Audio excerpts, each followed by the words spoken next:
নমস্কাৰ, সকলোকে পুনৰবাৰ স্বাগতম জনালোঁ। আজি আমি আলোচনা কৰিবলৈ লৈছোঁ অসম ৰাজ্যিক গ্ৰামীণ জীৱিকা অভিযানৰ অধীনত যিবিলাক সখী পদ খালী হয়, সেই সখী পদসমূহৰ বাবে আপোনালোকে কেনেকৈ প্ৰিপেৰেশ্যন চলাব সেই সম্পৰ্কত।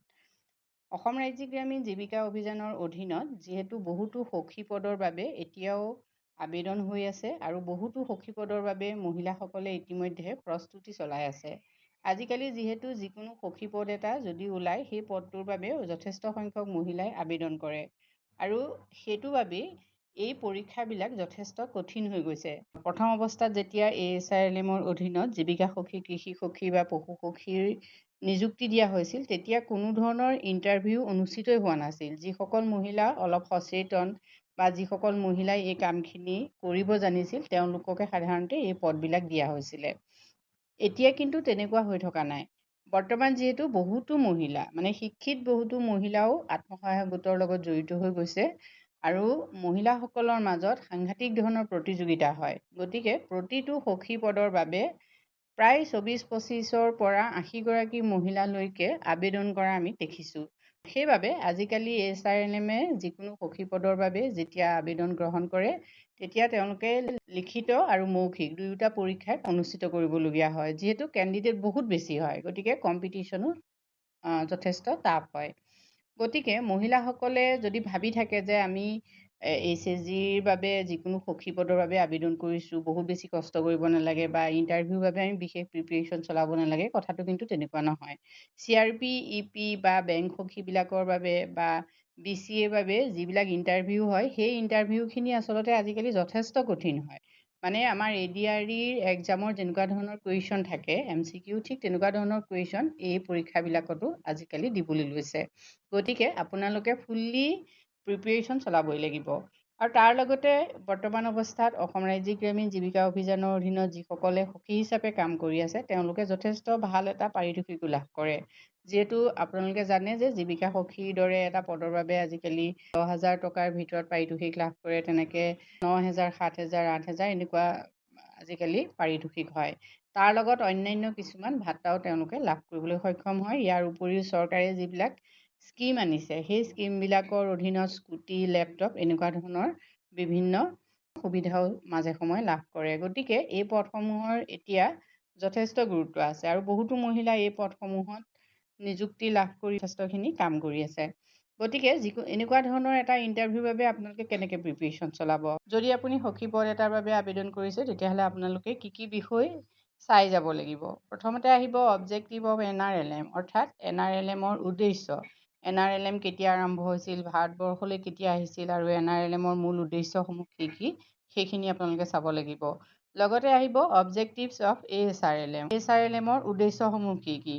NRLMৰ অধীনত যিহেতু ASRLM আৰম্ভ হৈছে, গতিকে ASRLM এতিয়া অসমত আৰম্ভ হৈছে আৰু ASRLM কিয় আৰম্ভ কৰিছে, ইয়াৰ সবিশেষ তথ্যখিনি আপোনালোকে জানি ল'ব লাগিব।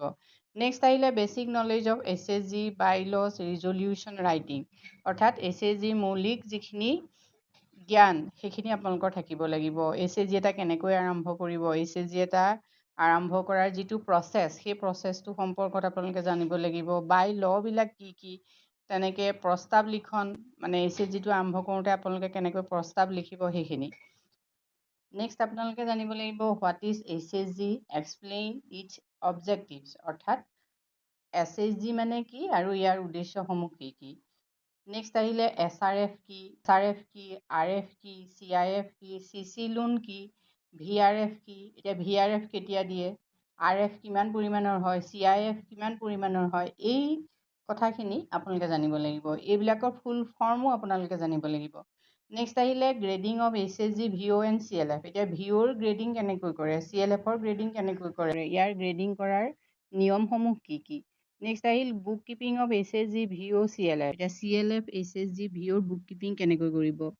নেক্সট আহিল projects and scheme under ASRLM, এতিয়া ASRLMৰ অধীনত কি প্ৰজেক্ট আছে, সেইবোৰৰ ওপৰতো আপোনালোকৰ সম্যক জ্ঞান থাকিব লাগিব। নেক্সট মাইক্ৰ' ক্ৰেডিট প্লেন কেনেকৈ প্ৰস্তুত কৰিব, SHG মিটিং এখন কেনেকৈ আৰম্ভ হ'ব লাগে, তাৰ এজেণ্ডা কেনেকৈ লিখিব লাগে, তাৰপাছত মিনিটছ বুক, প্ৰচিডিংছ, এই সকলোখিনিৰ ওপৰত আপোনালোকৰ কিছু জ্ঞান থাকিব লাগিব।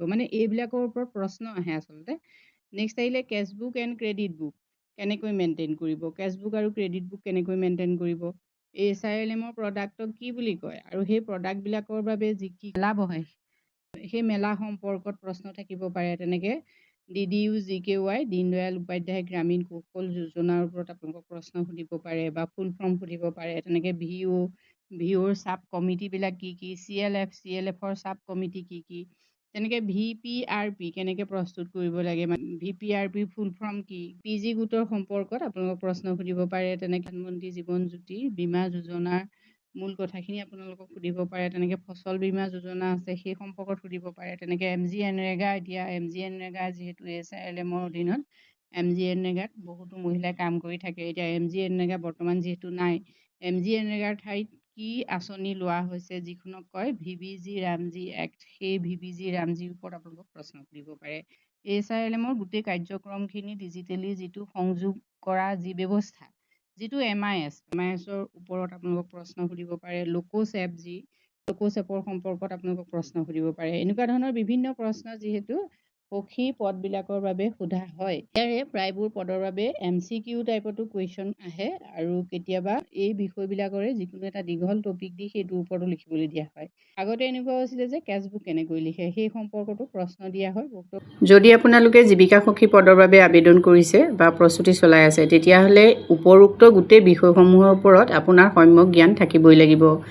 যদি আপোনালোকে জীৱিকা সখী নহয় বা অন্য সখী পদৰ বাবে যেনে কৃষি সখী, পশু সখী, বীমা সখী, উদ্যোগ সখী বা CRPEP বা BCA বা বেংক সখী এনেকুৱা ধৰণৰ পদবিলাকৰ বাবে যদি প্ৰস্তুতি চলাই আছে, তেতিয়াহ'লে এই বিষয়সমূহৰ লগতে আৰু আপোনালোকে অন্যান্য বা সেই বিষয়টোৰ লগত সংলগ্ন কিছু কথাও জানিব লাগিব। লগতে আপুনি বৰ্তমান অৱস্থাত অসম চৰকাৰৰ মন্ত্ৰী বা বিধায়কসকলৰ বা বিভিন্ন বিভাগৰ যিসকল মন্ত্ৰী আছে তেওঁলোকৰ নামসমূহ, লগতে আপোনাৰ যি অঞ্চল সেই অঞ্চলটোত বিভিন্ন ৰাজহুৱা প্ৰতিষ্ঠান আছে বা চৰকাৰী প্ৰতিষ্ঠান আছে, সেই সম্পৰ্কতো কিছু তথ্য কেতিয়াবা মৌখিক যেতিয়া সাক্ষাৎকাৰ হয় তাত কিন্তু সোধা হয়। গতিকে সেই কথাখিনিও আপোনালোকে মনত ৰাখিব। যদি আপোনালোকে এই বিষয়বোৰৰ ওপৰত আৰু অধিক তথ্য জানিব খোজে তেতিয়াহ'লে মোৰ চেনেলত জইন কৰিব পাৰে। নহ'লে আপোনালোকে মেছেজো কৰিব পাৰে যদি আপোনালোকৰ নোট প্ৰয়োজন আছে। আজিলৈ ইমানেই, ধন্যবাদ।